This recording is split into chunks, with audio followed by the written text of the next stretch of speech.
My name is Beth and I'm a sewing pattern designer and blogger at Sew DIY. Today's video is the second installment of my Bucket Tote sew along. I released this pattern a couple of weeks ago and it comes in two sizes. There's the regular size and the small size.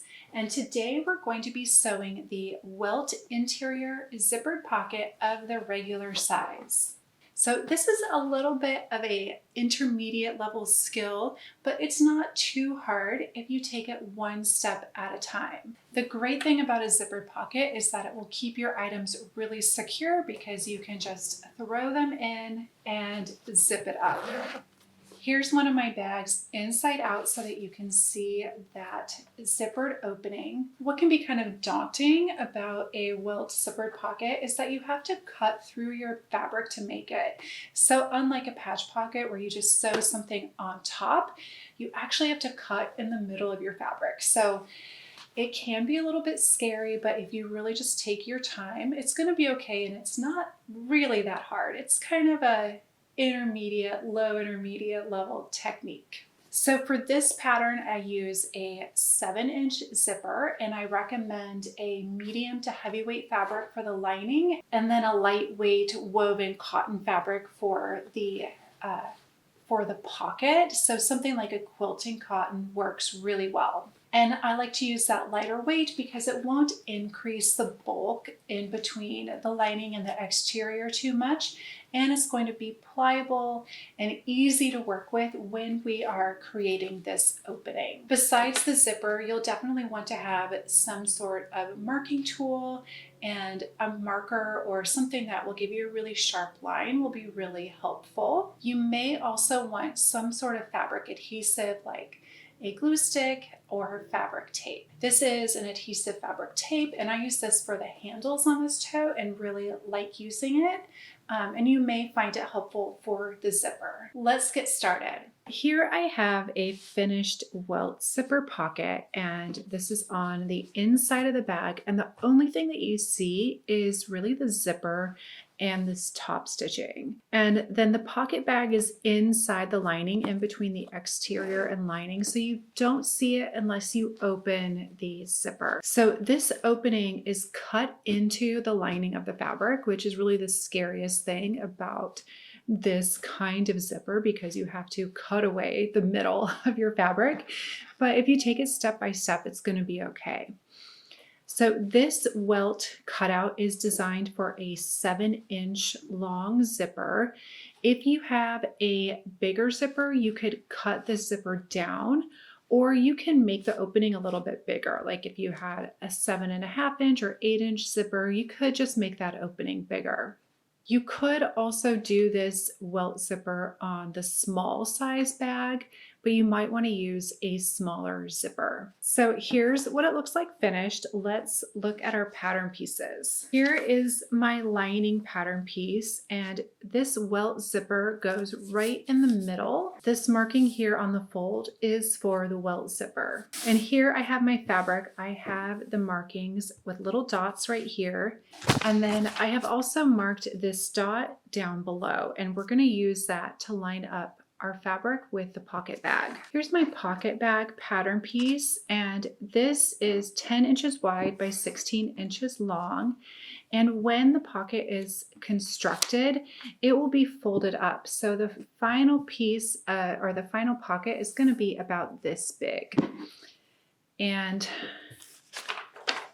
up at the top, this marking matches the marking on our lining. And so we're going to line this up and stitch around the rectangle. So the cool thing about this pocket bag is that it's your pocket and it's really the facing for that opening in the lining. I've already prepared my fabric. And again, this is 10 inches by 16 inches. And I have put a strip of interfacing at the top. And this is 10 inches wide by 1¼ inches tall. And it is 3/4 of an inch down from the top so that it is centered where this opening is. And you don't have to be super exact with that. The thing that we want to be really exact with is where we have the stitching.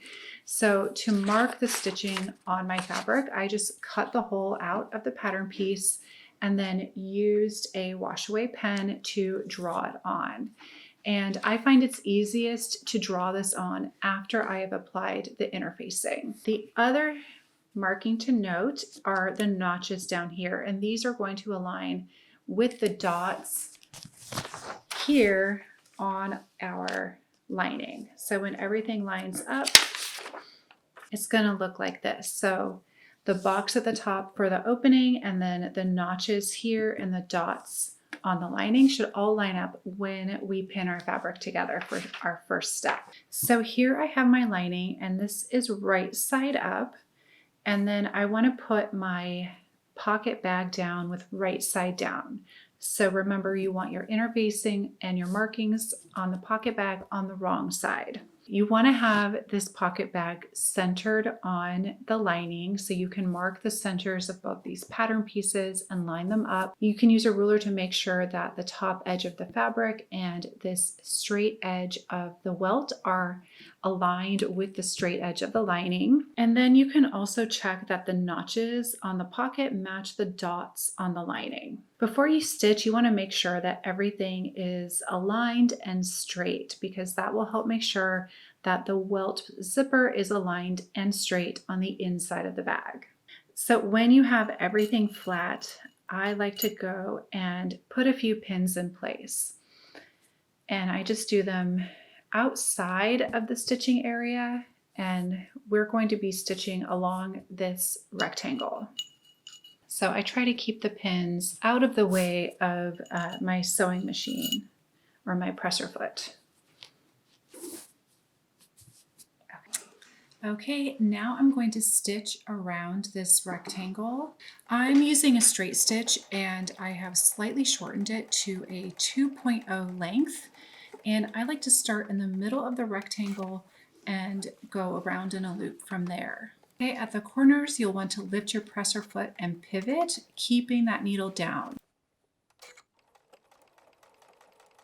If you want to be really precise, you can count the number of stitches that you do on each of the short ends, and then carefully stitch the same number at both ends.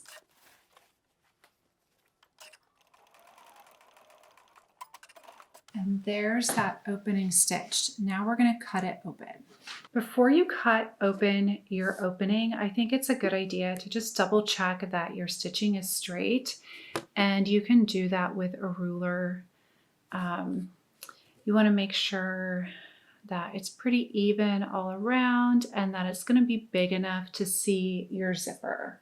So now that we've checked, we can cut this open, and I'm just going to use my rotary cutter and cut the center. I have cut the center, but not all the way to the corners. And then I will draw it on here. I'm going to cut little V shapes into the corners. I like to use these micro tip scissors to do that. And you just want to be careful that you don't cut through your stitching. Okay, now we can push our pocket bag to the wrong side. And just get it all the way through here. And then we're going to need to press this. And this pocket bag will become pretty much invisible. So let's take this to the ironing board. We can kind of wrangle our fabric and get this pocket bag all the way to the wrong side. You may want to trim the seam allowance or even understitch it to the pocket bag if it helps you get it more flat.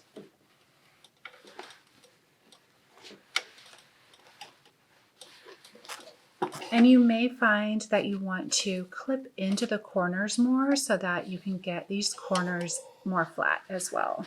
Sometimes I like to press a seam open because I think that helps me then press it to the wrong side a little bit better.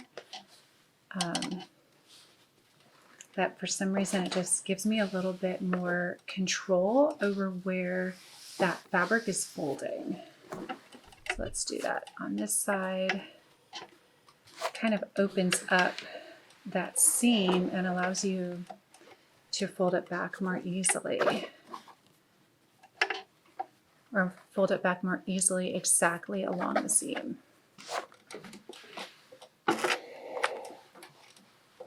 Okay, here we have our welt opening. So ideally you mostly just see the lining and you don't see the pocket bag, but it's really hard to get it pressed perfectly. So I am at peace with seeing a little bit of that pocket bag fabric. On the back, it looks like this. There's still a few wrinkles, but we won't see those on the outside. So what we want to do now is top stitch our zipper inside of this opening. So it needs to go in here, and we have to make sure that we have the zipper pull visible. And if you have a perfectly 7-inch zipper, it should fit pretty nicely in here with the zipper stop also visible. And I just try to get it so that it is straight in the opening. And then you can try to use pins, or it might be easier to use some sort of adhesive to hold this zipper in place. I usually like to start with a glue stick and see if that's enough to hold it in place with glue stick and a combination of pins. And then if I need more, I could use something like this adhesive fabric tape. Once I have it held together, I will stitch around the opening through the layers of the lining, the pocket, and the zipper. All right, I'm ready to stitch my zipper. And this is just kind of loosely held together, but the fabric is very stable, so I'm not too worried about it shifting around a lot. I will put on a zipper foot for this.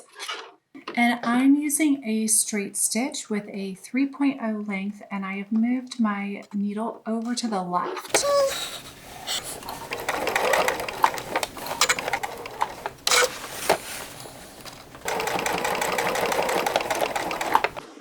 Okay, and here's our finished zipper. You can unzip it and zip it. My stitching is not absolutely perfect, but it's on the inside of the bag, so I'm just not going to sweat it because it works. Okay, here's our zipper from the inside or the wrong side of our lining, and it's all stitched in place. You can kind of see that rectangle around the zipper.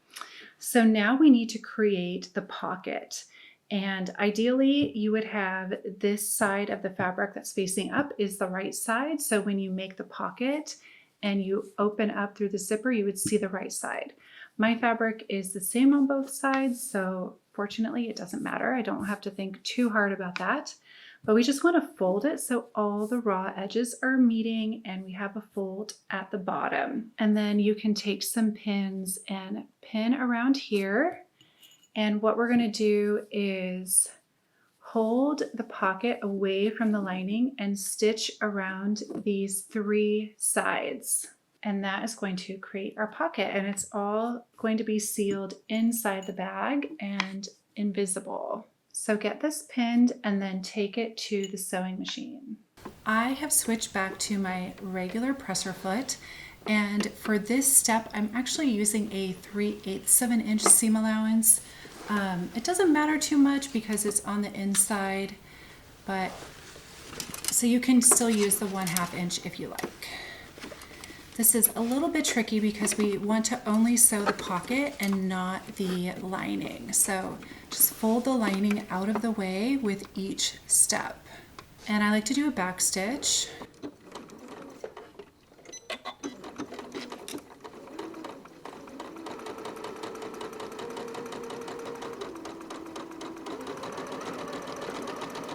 Then we want to pivot and fold the lining again.